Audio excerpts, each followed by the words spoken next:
Friends, मैं नैन राठौड़ आपका स्वागत करता हूँ robo kids young engineers garage में। आज हम बनाने वाले हैं रोबो क्रेन। ये रोबोट हमारी बड़ी क्रेन की तरह ही छोटे ऑब्जेक्ट को उठाकर एक जगह से दूसरी जगह पर ले जा सकता है। इस मॉडल में हम हमारे गियर मैकेनिज्म समझेंगे। तो आइए देखते हैं कि ये रोबोट को बनाने के लिए हमें कौन से मैकेनिकल स्पेयर्स और इलेक्ट्रॉनिक्स पार्ट्स की ज़रूरत है।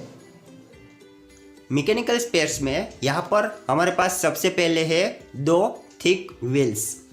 तो ये हमारे थिक व्हील्स। उसके बाद में है हमारे पास एक 7x9 होल की फ्लैट प्लेट।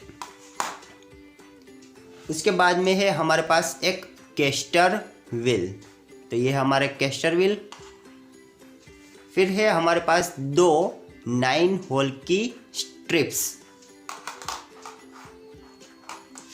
इसके बाद में है हमारे पास एक 5 होल की स्ट्रिप। फिर है 2 3 होल की स्ट्रिप्स। उसके बाद में है हमारे पास 2 151 डबल एंगल स्ट्रिप्स, जिसमें यहाँ दोनों साइड में हमारे पास एक एक होल है और यहाँ पर 5 होल्स है, इसलिए ये है 151 डबल एंगल स्ट्रिप्स। उसके बाद में है हमारे पास एक 3 होल एंगल गर्डर, जिसमें यहाँ पर सर्कल होल है और यहाँ पर एब्लोंग होल है।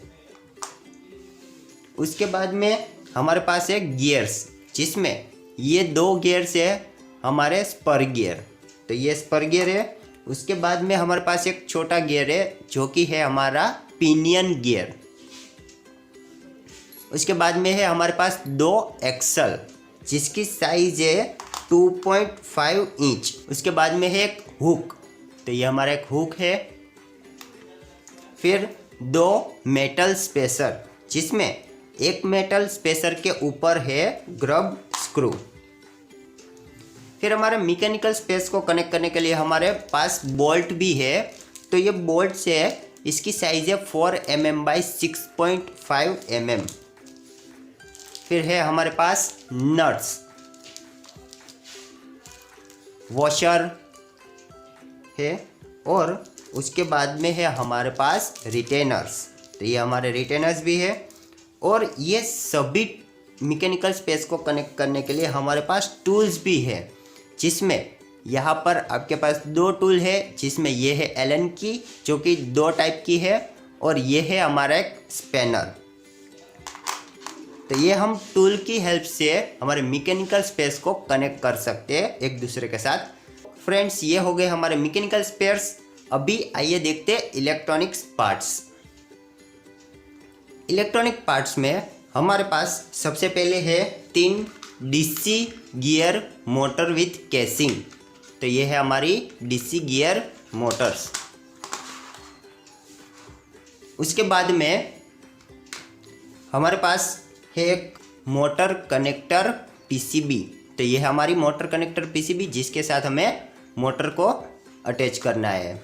उसके बाद में मोटर और मोटर कनेक्टर पीसीबी को कनेक्ट करने के लिए हमारे पास है RJ11 के केबल्स। उसके बाद में है हमारे पास एक रिमोट, जिसकी वजह से हम अपने रोबोट को कंट्रोल कर सकते हैं। उसके बाद में रिमोट और मोटर कनेक्टर पीसीबी को कनेक्ट करने के लिए हमारे पास एक RJ45 का केबल है। तो ये है हमारा RJ45 का केबल। उसके बाद में रिमोट को पावर सप्लाई देने के लिए हमारे पास है 2 9 वोल्ट की बैटरीज, और बैटरी के साथ कनेक्ट करने के लिए हमारे पास है battery cap with DC jack. So friends, ये हो गए हमारे इलेक्ट्रॉनिक्स पार्ट्स। अभी आइए देखते हैं कि इस रोबोट को हमें असेंबल कैसे करना है। ये रोबोट की असेंबली में हमें सबसे पहले लेनी है 2 डीसी गियर मोटर। उसके साथ हमें लेनी है एक 7x9 होल की फ्लैट प्लेट। इसको हमें यहाँ पर ऐसे लगाना है। ये हमारी लेफ़्ट साइड की मोटर है। तो यहाँ पर हमारे पास 2 इंसर्ट है, जहाँ पर हमें ये प्लेट की दूसरी लाइन का पहला और तीसरा वाला होल मैच करना है और ये शाफ्ट जो है वो आनी चाहिए बाहर की ओर और हमारी साइड में, यानी कि ये वाला जो पोर्शन है ये आना चाहिए इस तरफ। फिर यहाँ पर हम लगाएंगे बोल्ट एंड वॉशर। तो उसके लिए हमें एक बोल्ट लेना है और एक लेना है वॉशर। उस वॉशर को इसके अंदर लगाकर दूसरी लाइन के पहले होल में डालकर यहाँ पर हमें करना है इसको टाइट। सेम वैसे ही यहाँ पर हमें तीसरा बोल्ट भी लगाना है, तीसरे होल पर एक बोल्ट लगाना है।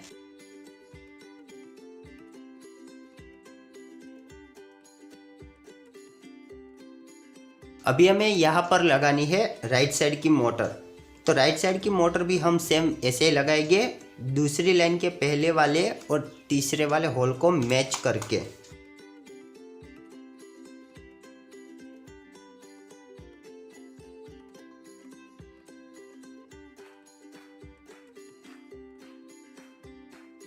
अभी हमें ये चारों बोल्ट को करना है एलन की से टाइट।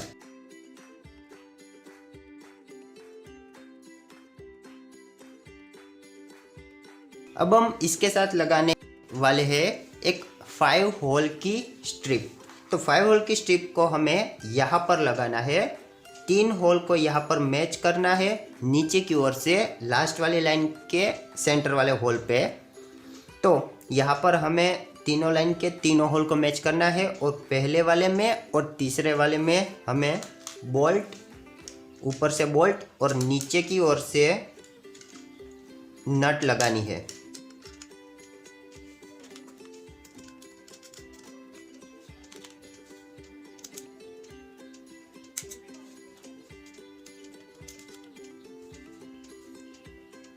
अब हम इसको एलन की और स्पैनर से करेंगे टाइट। तो स्पैनर से हमें इसको होल्ड करके रखना है और यहाँ से एलन की से इसको करना है टाइट।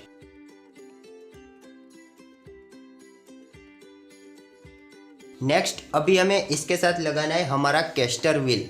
तो ये हमारा कैस्टर व्हील है, इसको हम यहाँ पर फ्रंट साइड में ये जो हमारे 3 इंसर्ट है इसको सेंटर की लाइन के 3 इंसर्ट के 3 होल के साथ कनेक्ट करके यहाँ पर पहले वाले में और दूसरे वाले में लगाएंगे बोल्ट।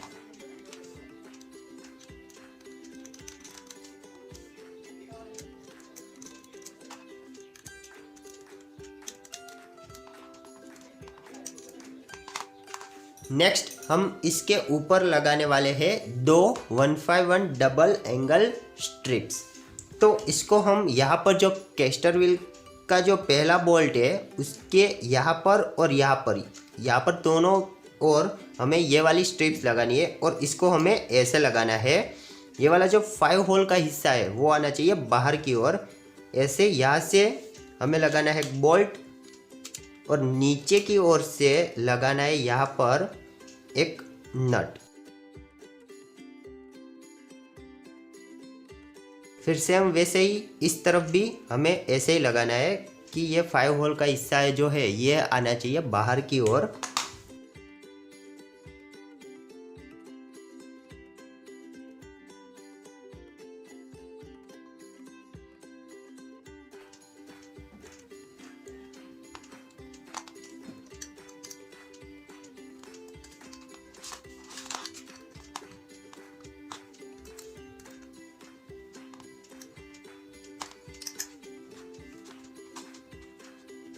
अभी हम इसके ऊपर यहाँ पर लगाने वाले हैं एक 3 होल एंगल गर्डर। तो 3 होल एंगल गर्डर का जो ये सर्कल वाला पार्ट है इसको इसके ऊपर हमें यहाँ पर लगाना है। तो यहाँ पर ऊपर से हम पहले लगाएंगे बोल्ट, इसके अंदर हम यहाँ पर लगाने वाले नट।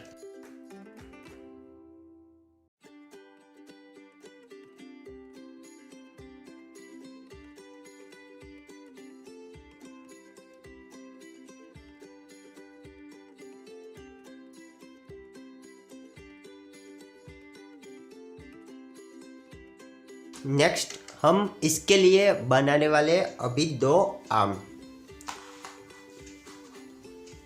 तो उसके लिए हमें लेने हैं 2 स्पर गियर 2 9 होल की स्ट्रिप्स और 2 3 होल की स्ट्रिप्स। तो उसके लिए हमें क्या करना है कि सबसे पहले यहाँ पर हमें लगाना है, यहाँ से एक होल के ऊपर हमें 9 होल की स्ट्रिप यहाँ से लगानी है इस तरफ से, और उसके ऊपर हम लगाएंगे बोल्ट।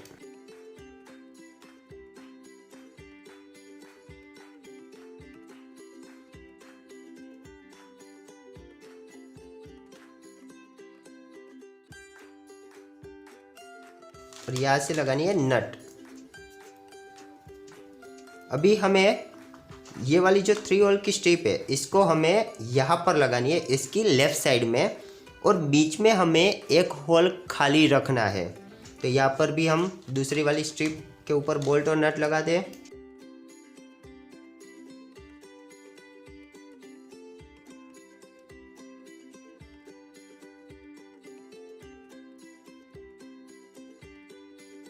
अभी हमें ये दोनों स्ट्रिप को यहाँ से करनी है, एक साथ मैच करनी है। तो ये जो 3 होल की स्ट्रिप है इसको हमें 9 होल की स्ट्रिप के नीचे जाने देना है, और दोनों स्ट्रिप का जो 3rd नंबर का होल है इन दोनों को मैच करना है, और वहाँ पर हमें लगाना है बोल्ट और नट।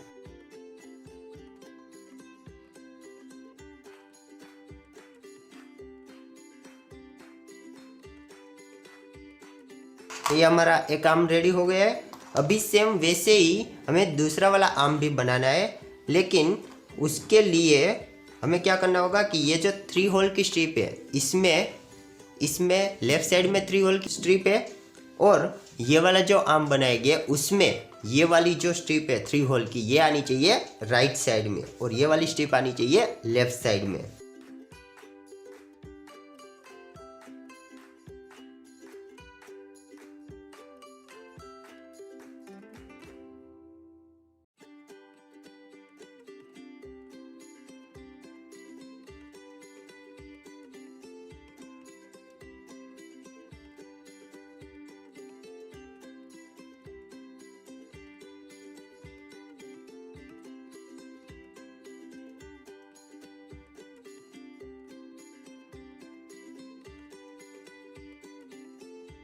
अब हमें ये जो दोनों आर्म है इसको हमें लगाना है ये वाले स्ट्रक्चर के ऊपर।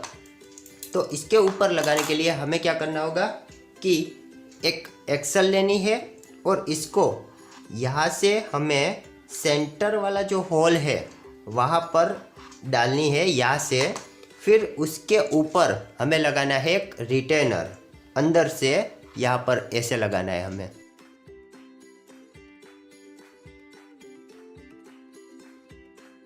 फिर उसके बाद में यहाँ पर हमें लगाने हैं 3 वॉशर।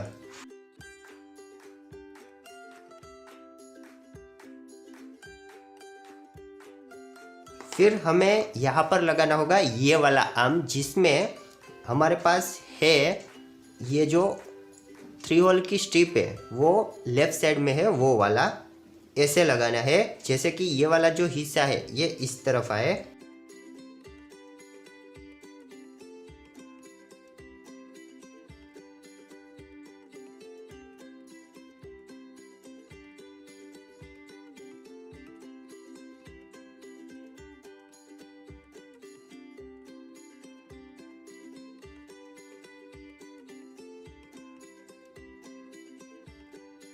उसके बाद में ये वाला हिस्सा हमें लगाना है यहाँ पर।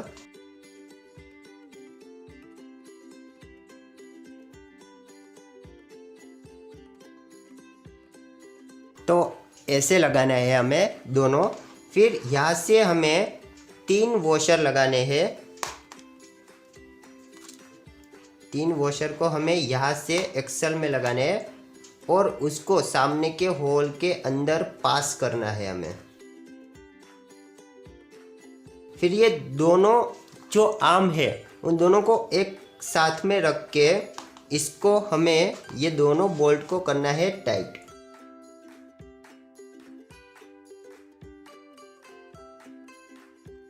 और यहाँ पर हमें लगाना है एक मेटल स्पेसर।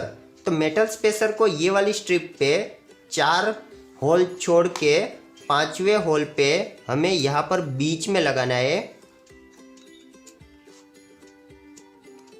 और दोनों साइड से हम इस पर लगा देंगे बोल्ट।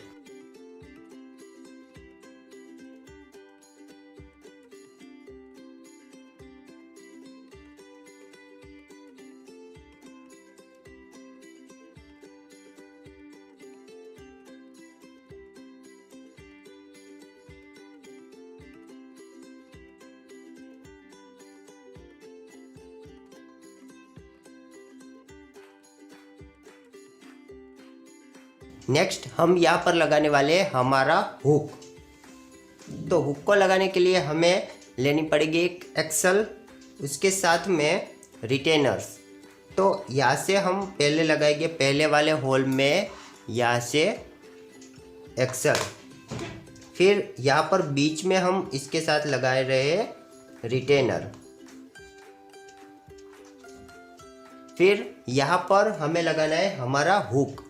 तो हुक को हमें ऐसे लगाना है यहाँ पर, और यहाँ से हमें लगाना है यहाँ पर दूसरा वाला रिटेनर, फिर उसको सामने वाले होल में प्रेस कर देना है। तो ये यहाँ पर लग गया हमारा हुक इस तरह से।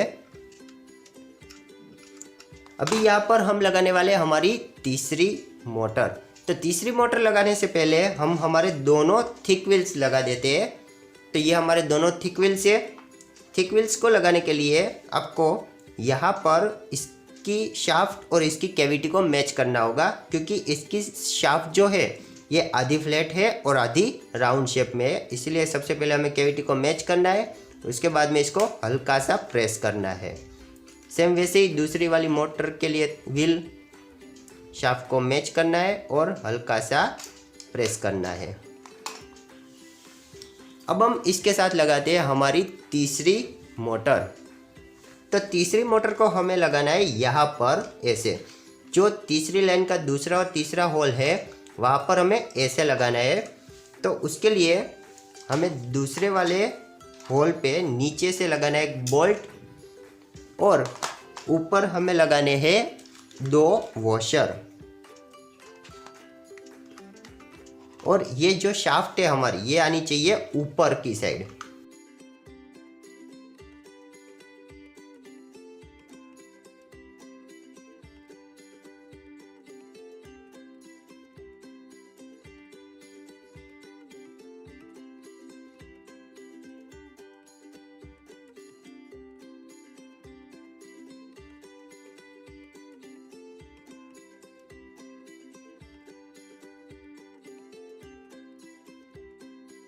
अभी हमें यहाँ से इसके साथ लगाना है पिनियन गियर। तो ये पिनियन गियर को हम यहाँ पर इसकी शाफ्ट के ऊपर ऐसे लगाएंगे, और ये जो हमारी फ्लैट सरफेस है उसके ऊपर आने चाहिए ये बोल्ट, और इसको हमें करना है टाइट। तो ये लग गया हमारा यहाँ पर पिनियन गियर। अभी नेक्स्ट इसके साथ हम लगा रहे हैं हमारी मोटर कनेक्टर पीसीबी। तो मोटर कनेक्टर पीसीबी को लगाने के लिए हमें लेना होगा एक metal spacer with grub screw. तो सबसे पहले यहाँ पर हमारा जो इंसर्ट है वहाँ पर हमें ये ग्रब स्क्रू वाला हिस्सा लगाना है, और फिर उसको यहाँ पर जो स्ट्रिप है वहाँ पर लास्ट वाले होल में लगाना है। तो उसके लिए हम नीचे की ओर से लगाएंगे एक बोल्ट, और ऊपर ये मेटल स्पेसर को करेंगे टाइट।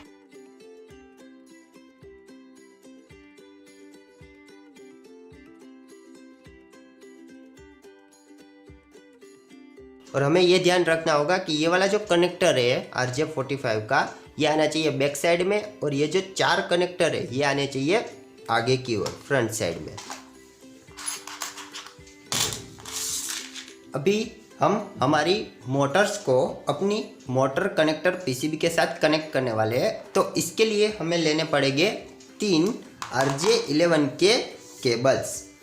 तो सबसे पहले हम तीनों केबल्स को हमारी मोटर के साथ लगा देंगे।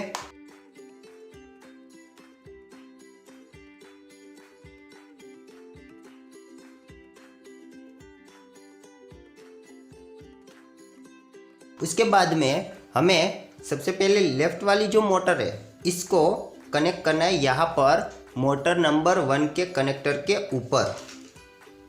इसको हम यहाँ से टर्न करके यहाँ पर लगा देंगे। उसके बाद में हमारी राइट साइड वाली मोटर तो उसको हम लगाएंगे यहाँ पर मोटर नंबर 4 वाले कनेक्टर के ऊपर।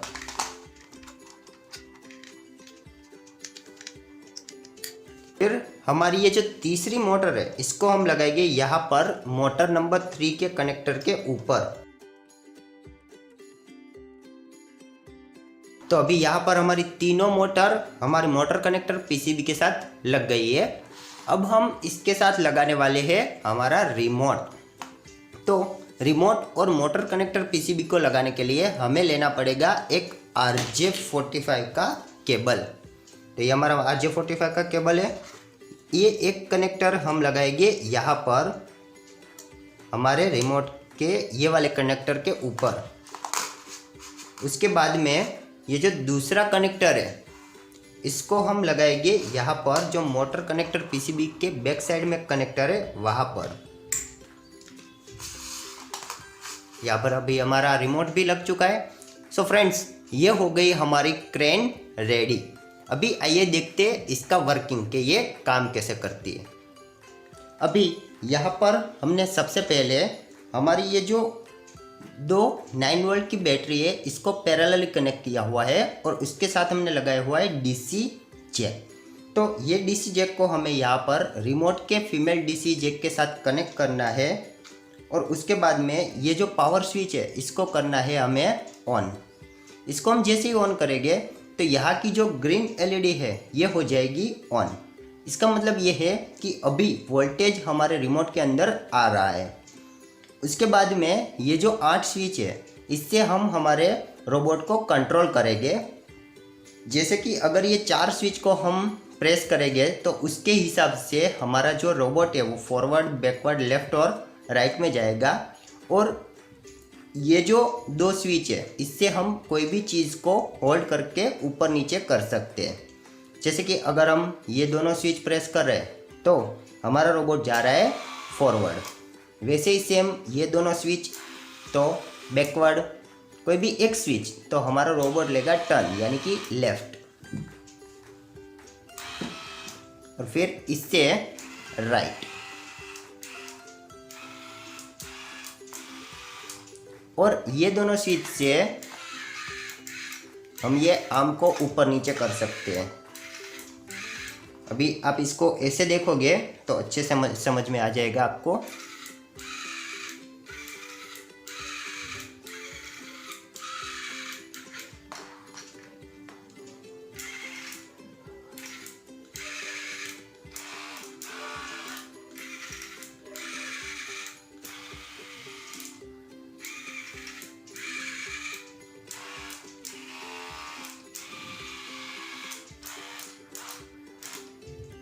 तो अभी यहाँ पर हमने हमारे रिमोट के साथ 2 बैटरीज को कनेक्ट किया हुआ है। अगर आपको और कोई भी पावर सप्लाई लेना है तो आप ले सकते हैं। तो इसके लिए अगर हमें 12 वोल्ट 1 एम्पियर का एडेप्टर का यूज़ करना है तो इसके यूज़ करके भी हम हमारे रोबोट को चला सकते हैं। सो फ्रेंड्स, ये हो गई हमारी क्रेन कंप्लीट। सो फ्रेंड्स, ये था 6-in-1 रोबोट का क्रेन। ऐसे और भी वीडियोस देखने के लिए आप हमारे चैनल रोबोकिड्स यंग इंजीनियर्स गैरेज को सब्सक्राइब करें और बेल आइकन को दबाना मत भूलना ताकि ऐसी और भी वीडियोस की नोटिफिकेशंस आपको मिलती रहे। Thanks for watching this video.